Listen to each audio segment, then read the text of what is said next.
আমরা বলেছি যে এই সরকার পর্যাপ্ত সময় থাকুক। আমরা চাই একটা কাঙ্ক্ষিত রিফরমেশনের পরে আমরা নির্বাচনের দিকে এগিয়ে যাই।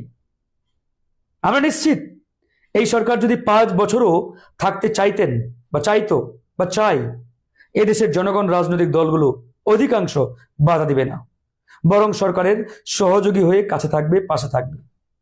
কিন্তু তার আগে এই সরকারকে বলতে হবে পরিষ্কারভাবে যে সেই 5 বছরে তারা বাংলাদেশকে কোথায় নিয়ে যেতে চায়, কি কি সংস্কার করতে চায়, কি কি রিফরমেশন আনতে চায়, কি কি ডেভেলপমেন্ট করতে চাই।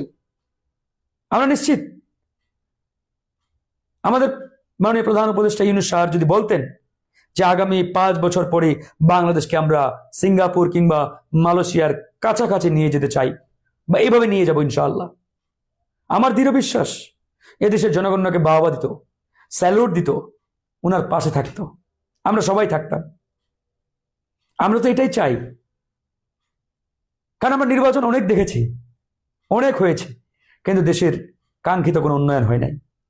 তো এখন সমস্যাটি কেন হয়েছে? এই যে রাজনৈতিক দল এবং সরকারের মধ্যে একটা মুখোমুখি অবস্থা তৈরি হওয়ার মতো, সেটার কারণ আমি মনে করি এই যে একটা হঠাৎ করে নির্বাচনের সময় ঘোষণা করা আনুমানিক, বাট সংস্কারের কোনো রোডম্যাপ নেই, কথা নেই।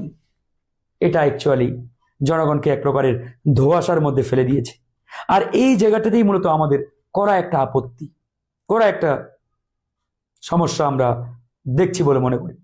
এখন এই সময় বা টাইমের যে রোডম্যাপ বা টাইম ফ্রেম, এটা আসলে কার পরামর্শে, কার বুদ্ধিতে মাননীয় প্রধান উপদেষ্টা ঘোষণা করলেন, বললেন, উই ডোন্ট নো, আমরা জানি না।